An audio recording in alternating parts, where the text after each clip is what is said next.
মন প্রাণ জুড়িয়ে যাওয়ার মতো একটা শরবত রেসিপি নিয়ে আজকে আপনাদের সামনে হাজির হয়েছি। আজকে বানিয়ে দেখাবো কাঁচা আমের দারুণ মজার এই শরবত রেসিপিটি। এই গরমে শরবতটি বানিয়ে ফেলতে পারেন নিজের জন্য এবং বাসার সবার জন্য। আজকের রেসিপিটি ফলো করে এই শরবতটি একবার বানিয়ে দেখুন বাসায়। বারবার পরিবারের সবাই আপনাকে অনুরোধ করবে এই শরবতটি বানানোর জন্য। শরবতটি দেখতে যেমন সুন্দর, খেতেও ভীষণ মজার। খুব স্বাস্থ্যসম্মত উপায়ে বানিয়ে দেখাবো আজকের শরবত রেসিপিটি। চলুন আর কথা না বাড়িয়ে মূল ভিডিও দেখে নেই। শুরু থেকে শেষ পর্যন্ত সম্পূর্ণ ভিডিওটি দেখার অনুরোধ করছি। আসসালামু আলাইকুম, সবাইকে শুভেচ্ছা জানিয়ে সহজ রান্নার আরও একটি পর্ব শুরু করছি। আজকে বানিয়ে দেখাবো কাঁচা আমের জুস। হাফ কেজি আম নিয়ে নিয়েছি। আমগুলোকে খুব ভালো করে ধুয়ে পরিষ্কার করে নিয়েছি। আমগুলোকে মাঝখানের আঁটি ফেলে ছোট ছোট করে কেটে নেব। এতে করে আমগুলো ব্লেন্ড করতে সুবিধা হবে। এই প্রচণ্ড গরমের মধ্যে বাসার সবার জন্য এই জুসটা বানিয়ে ফেলতে পারেন স্বাস্থ্যসম্মত উপায়ে। আমার এই ছোট ছোট সহজ ভিডিওগুলো যদি আপনাদের কাছে ভালো লেগে থাকে তাহলে চ্যানেলটিকে সাবস্ক্রাইব করে দিবেন এবং পাশে থাকা নোটিফিকেশন বেল আইকনটি প্রেস করে রাখবেন। ফেসবুক পেজ থেকে দেখলে পেজটিকে ফলো করে দিবেন। সবগুলো কেটে নেওয়া শেষ। এখন একটা ব্লেন্ডার জারের মধ্যে নিয়ে নিলাম। ভিডিও ভালো লাগলে একটা লাইক দিতে কিন্তু একদমই ভুলবেন না। সবগুলো আম আমি ব্লেন্ডার জারের মধ্যে নেওয়ার পরে এখন এর মধ্যে আমি দিয়ে দিব 7 থেকে 8টা কাঁচামরিচ। ঝালটা আপনাদের পছন্দ অনুযায়ী কম বেশি করে নিতে পারেন। যদি বেশি খান তাহলে একটু বেশি দিয়ে দিবেন, কম খেলে একটু কমিয়ে দিবেন।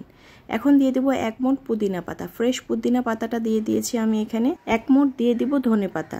পুদিনা পাতা স্বাস্থ্যের জন্য কতটা ভালো আমরা সবাই জানি। দিয়ে দিলাম 1 চা চামচ পরিমাণ গুঁড়ো মরিচ, 1 চা চামচ পরিমাণ বিট লবণ। বিট লবণটা ব্যবহার করার চেষ্টা করবেন, এতে করে শরবতটার স্বাদ অনেক বেশি ভালো আসবে। দিয়ে দিব 1 টেবিল চামচ পরিমাণ গোটা জিরা এবং গোটা ধনে একসাথে তেলে গুঁড়ো করে নেওয়া। এটা দেওয়ার কারণে এখান থেকে খুব সুন্দর একটা সুঘ্রাণ বের হবে। এখন এখানে অ্যাড করে দিব চিনি। 5 টেবিল চামচ চিনি ব্যবহার করেছি। কাঁচা আমের টকটক স্বাদটা যদি জুসের মধ্যে রাখতে চান তাহলে এই পরিমাণ চিনি যথেষ্ট। যারা মিষ্টিটা একটু বেশি পছন্দ করেন তারা আরও 2 থেকে 3 চামচ চিনি বাড়িয়ে নিতে পারেন। সব কিছু দেওয়া শেষে এখন এর মধ্যে 1 গ্লাস পানি দিয়ে দিব। তারপর এটাকে খুব ভালো করে আমি কিছু সময় ব্লেন্ড করে নেব। ব্লেন্ড করার পর দেখতেই পাচ্ছেন জুসটা কীরকম হয়েছে। এখন এর মধ্যে আমি আরও কিছু উপকরণ অ্যাড করে দিচ্ছি। কাঁচা আমের জুস, এই জন্য একটু ফ্রুট কালার ব্যবহার করে নিলাম। 1 চা চামচ পরিমাণ লবণ অ্যাড করে দিলাম। এখন সবগুলো খুব ভালো করে মিশিয়ে নিব। এখন পরিবেশনের পালা। 3টা গ্লাসের মধ্যে জুসগুলোকে ঢেলে আমি পরিবেশন করব। জুসগুলোকে আমি একদম মিহি ব্লেন্ড করিনি, একটু গোটা গোটা রেখেছি। এতে করে কাঁচা আমগুলো একটু দাঁতের নিচে পড়লে অনেকটা মজা লাগবে। যারা এরকমটা চান না তারা অবশ্যই খুব ভালো করে ব্লেন্ড করে নেবেন মিহি করে। এখন 3 টুকরো বরফ দিয়ে দিলাম। বরফটা দিয়ে দেওয়ার কারণে জুসটা আরও বেশি মজা লাগবে খেতে। সাজানোর জন্য একটু পুদিনা পাতা দিয়ে নিচ্ছি। জুসটা এতটা বেশি যদি ঘন না চান সেই ক্ষেত্রে আরও অল্প একটু পানি অ্যাড করে দিতে পারেন এর মধ্যে। এই তো তৈরি হয়ে গেল দারুণ মজার কাঁচা আমের জুস। বাসায় বানিয়ে একবার খেয়ে দেখুন, এটার প্রেমে পড়ে যাবেন। সবাই এটা অনেক বেশি পছন্দ করবে। কে কে কাঁচা আমের জুসটা খেতে ভীষণ পছন্দ করেন আমাকে অবশ্যই কমেন্ট বক্সে কমেন্ট করে জানাতে ভুলবেন না। কাঁচা আমের সময় আমি অনেক বেশি পরিমাণে এই জুসটা বানিয়ে থাকি বাসায়। এই জুসটা অনেক বেশি মজার এবং আমার বাসার সবাই এই জুসটা অনেক বেশি পছন্দ করে।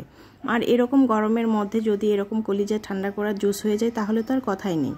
তো আর দেরি না করে আজকেই বাজার থেকে কাঁচা আম কিনে নিয়ে আসুন এবং দারুণ মজার এই জুসটি বানিয়ে বাসায় সবাই মিলে খান।